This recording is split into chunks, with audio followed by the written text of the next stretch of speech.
Good morning plus in class. हम chemistry का chapter 6 thermodynamics कर रहे हैं। आज इस चैप्टर में आगे हम spontaneous, non spontaneous reactions and entropy को स्टडी करेंगे।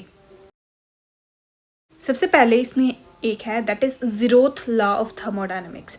क्या ये लॉ स्टेट करता है? The law states that if two system A and B are separately in thermal equilibrium with third system C, then they are also in thermal equilibrium with each other. कि दो system हैं ए and B, वो third system के साथ equilibrium में है अलग अलग से, तो ये दोनों सिस्टम एक दूसरे के साथ भी थर्मल इक्विलिब्रियम में होंगे। फॉर एग्जांपल सॉलिड इक्विलिब्रियम में है लिक्विड के साथ, कि सॉलिड लिक्विड में चेंज हो सकता है, लिक्विड सॉलिड में चेंज हो सकता है। लिक्विड सेपरेटली थर्मल इक्विलिब्रियम में है गैसेस के साथ, यानी लिक्विड गैस में चेंज हो सकता है, गैस लिक्विड में चेंज हो सकता है। तो ये जो ए एंड बी सिस्टम है हमारे, सॉलिड इनटू गैस, ये दोनों भी एक दूसरे के साथ इक्विलिब्रियम में एग्जिस्ट करेंगे। यानी सॉलिड कन्वर्ट हो सकता है इनटू गैसियस स्टेट और गैसियस वापस कन्वर्ट हो सकता है into solid state. Next is spontaneous and non spontaneous processes. सबसे पहले व्हाट आर स्पॉन्टेनियस प्रोसेसेस? ऐसे प्रोसेसेस जो अकर कर सकते हैं उनको हम बोलते हैं spontaneous processes. Spontaneous processes are those that can proceed without any outside intervention, or a process which can take place either of its own or under the initiation. क्या बोला कि बिना किसी आउटसाइड डिस्टर्बेंस के वो प्रोसीड कर जाएंगे, या फिर खुद से अकर करते हैं, या तो उनको कोई इनिशिएशन चाहिए तब वो अकर कर जाते हैं। उन प्रोसेसेस को हम बोलते हैं spontaneous process. For example common salt हम डिजॉल्व कर रहे हैं वाटर में, खुद से डिजॉल्व हो रहा है, उसको बोलते हैं spontaneous process. Burning of candle रखे रखे खुद बर्न नहीं करेगी, बट जैसे ही हम उसको कुछ इनिशिएशन देंगे वो बर्न करना स्टार्ट कर जाती है, ये भी क्या है? Spontaneous process. Then electrolysis of water break down करेगा हाइड्रोजन एंड ऑक्सीजन में। इलेक्ट्रोलिसिस का मतलब खुद से ब्रेक डाउन नहीं करेगा, जब हम इलेक्ट्रिसिटी पास करेंगे वाटर से तब वो ब्रेक डाउन करता है into hydrogen and oxygen. Then evaporation of water from lakes and river, ये खुद से अकर करती है कि वाटर खुद से इवेपोरेट हो रहा है, लेक से, रिवर के सरफेस से पानी इवेपोरेट हो रहा है। This is a spontaneous process. Processes that are spontaneous in one direction are non-spontaneous in reverse direction. एक डायरेक्शन में जो स्पॉन्टेनियस होते हैं वो जो वापस जब डायरेक्शन होगी उसमें रिवर्स डायरेक्शन में वो नॉन स्पॉन्टेनियस होंगे। For example burning of candle को बर्न करना तो हमने स्टार्ट कर दिया, स्पॉन्टेनियस प्रोसेस है, बट क्या हम वापस जो हमारी कैंडल मेल्ट हो चुकी है उससे वापस कैंडल बना देंगे? नहीं। तो यानी जो हमारा वन डायरेक्शन में है वो स्पॉन्टेनियस प्रोसेस है, बट रिवर्स डायरेक्शन में वो क्या है? नॉन स्पॉन्टेनियस प्रोसेस है। Next is non spontaneous process. Non spontaneous process are the processes that are not spontaneous, जो स्पॉन्टेनियस नहीं होते हैं, या बोलो जो प्रोसेस खुद से अकर नहीं करते हैं, उन प्रोसेसेस को हम बोलते हैं non spontaneous processes.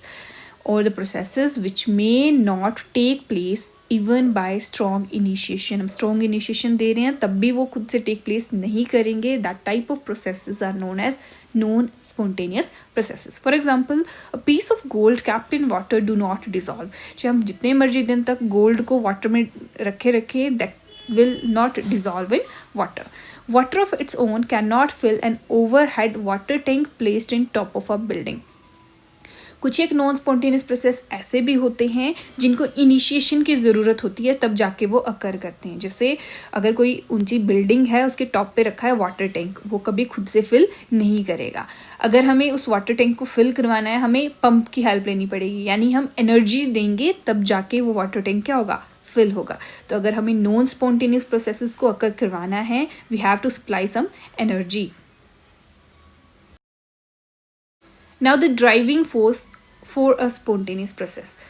Which are the factors which are responsible for the spontaneity of a process? Spontaneity मतलब कौन से reactions हो सकते हैं, उसके लिए क्या क्या conditions required हैं। Spontaneous की जगह हम word feasibility भी use कर सकते हैं। कौन कौन सी reaction feasible हैं, उनके लिए क्या क्या फैक्टर्स रिस्पॉन्सिबल हैं। पहला, tendency to acquire minimum energy.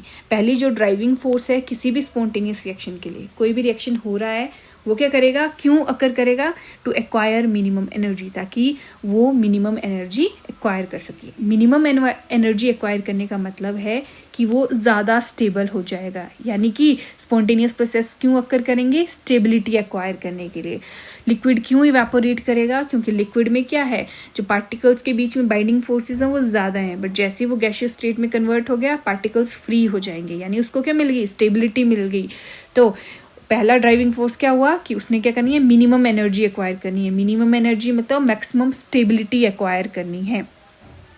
Second factor is tendency to acquire maximum randomness और डिसऑर्डर। दूसरा जो फैक्टर है मैक्सिमम रेंडमनेस का मतलब पार्टिकल्स ने फ्री होना है, रैंडम मैनर में मूव करना है, डिसऑर्डर में आना है। डिसऑर्डर में आने का मतलब हुआ कि अब पार्टिकल्स बिल्कुल फ्री हो गए हैं, यानी कि प्रोसेस स्पॉन्टेनियस क्यों होगा? ताकि वो रेंडमनेस या डिसऑर्डर एक्वायर कर सके।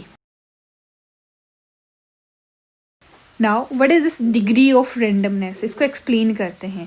जो डिग्री ऑफ रेंडमनेस है इसको थर्मोडायनेमिक्स में एक और नाम दिया है, that is entropy. What is entropy? Entropy is the degree of randomness और डिसऑर्डर ऑफ अ सिस्टम। कितना कोई सिस्टम जो है उसमें डिसऑर्डर है या फिर कितने पार्टिकल्स रेंडम मैनर में हैं, फ्री हैं बिल्कुल, उसको हम बोलते हैं entropy. It is a state function. State function होने का मतलब होता है, स्टेट फंक्शन होते हैं जो temperature, pressure, volume, number of particles पे डिपेंड करते हैं, उनको बोलते हैं स्टेट फंक्शन। यानी एंट्रोपी इन फैक्टर्स के ऊपर डिपेंड करती है, that's why it is a state function. Now change in entropy, change को हम हमेशा डेल्टा साइन से शो करते हैं, तो delta S will be equal to entropy of products minus entropy of reactants, या फिर हम बोल सकते हैं final entropy minus initial entropy.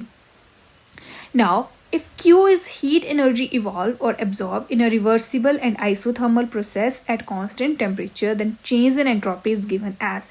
That means if we have to find the relationship between heat energy change and entropy, then it will be equal to delta S equal to Q reversible over T.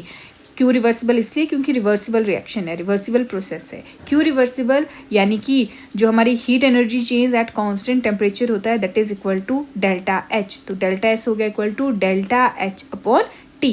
जो SI unit होती है entropy की that is joules per kelvin per mole.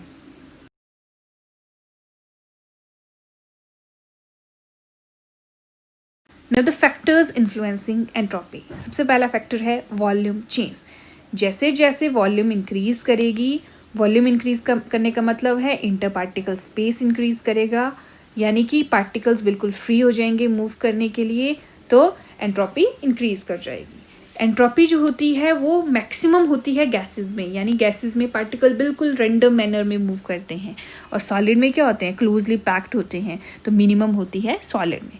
Second है temperature change. जैसे जैसे temperature change किया particles की kinetic energy increase की, यानी पार्टिकल दूर दूर मूव करेंगे और उतनी ही ज़्यादा होगी एंट्रोपी। थर्ड है फिजिकल स्टेट। सॉलिड्स की एंट्रोपी सबसे कम होगी, क्यों? क्योंकि उसमें पार्टिकल्स क्लोजली पैक्ड हैं। लिक्विड में थोड़ी इंटरमीडिएट होगी और गैसेस में सबसे ज़्यादा होगी एंट्रोपी, रीजन बीइंग पार्टिकल्स बिल्कुल फ्री हैं, तो फिजिकल स्टेट भी मैटर करती है एंट्रोपी के लिए। Fourth factor is number of particles. जैसे जैसे नंबर ऑफ पार्टिकल बढ़े उनका जो डिस्ट्रीब्यूशन है, वे ऑफ डिस्ट्रीब्यूशन है वो इंक्रीज कर जाएंगे, और जितने ज़्यादा वेज ऑफ डिस्ट्रीब्यूशन बढ़ेंगे मतलब डिसऑर्डर बढ़ेगा, तो उतनी ही ज़्यादा होगी entropy. Now entropy changes in phase transformations. Phases होती हैं हमारी सॉलिड से लिक्विड, लिक्विड से गैसेस, तो उसमें हम एंट्रोपी चेंजेस को कैसे शो करते हैं? सबसे पहले एंट्रोपी ऑफ फ्यूजन। फ्यूजन क्या था? फ्यूजन होता है जब सॉलिड कन्वर्ट होता है into liquid at its melting point. Entropy of fusion will be the entropy of fusion may be defined as change in entropy when 1 mole of a solid at its melting point changes to liquid state at the same temperature. Delta S fusion will be equal to S of liquid minus S of solid, which is equal to delta H of fusion upon your freezing temperature. Next है entropy of vaporization. Vaporization मतलब liquid change हुआ vapours में। Entropy of vaporization may be defined as change in entropy when 1 mole of a liquid at its boiling point changes to vapor state at the same temperature.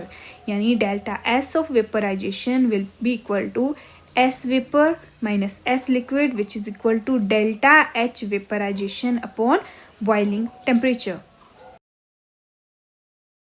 Third is entropy of sublimation. Entropy of sublimation may be defined as change in entropy which take place when 1 mole of a solid at a temperature below its melting point changes to vapor state at the same temperature. Solid directly convert हो गया vapors में, यानी delta S of sublimation will be equal to S of vapor minus S of solid which is equal to delta H sublimation upon temperature of sublimation.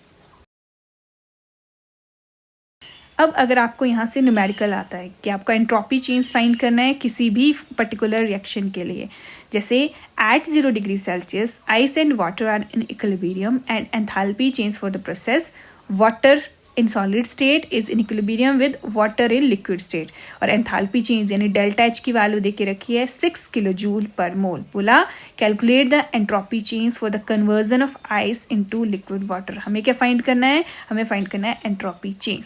अब हमें पता है हमें fusion solid से लिक्विड चेंज हुआ, यानी कि हमारी कौन सी एंट्रोपी चेंज है, एंट्रोपी ऑफ फ्यूजन. तो एंट्रोपी ऑफ फ्यूजन होती है equal to delta H of fusion upon freezing temperature which is equal to H of fusion हमें देके रखी है 6 किलो जूल पर मोल. हमें पता है एंट्रोपी क्या होती है, एंट्रोपी की यूनिट होती है जूल पर केल्विन पर मोल, यानी कि ये किलो जूल में तो उसको पहले हम जूल्स में कन्वर्ट करेंगे विच is equal two kilo joule को जूल में कन्वर्ट कर दिया, ये आ गया 6000 joule per mole upon 0 degree Celsius. अब टेम्परेचर को केल्विन में चेंज करेंगे. 0 डिग्री सेल्सियस का मतलब हुआ 273 केल्विन, तो 6000 upon 273 kelvin which is equal to, दोनों को डिवाइड किया, ये आ गया 21.98 जूल पर केल्विन पर मोल. इस तरह से हम एंट्रोपी चेंज किसी भी प्रोसेस के लिए फाइंड कर सकते हैं. That's all for today. बाकी नेक्स्ट टॉपिक को हम नेक्स्ट क्लास में डिस्कस करेंगे.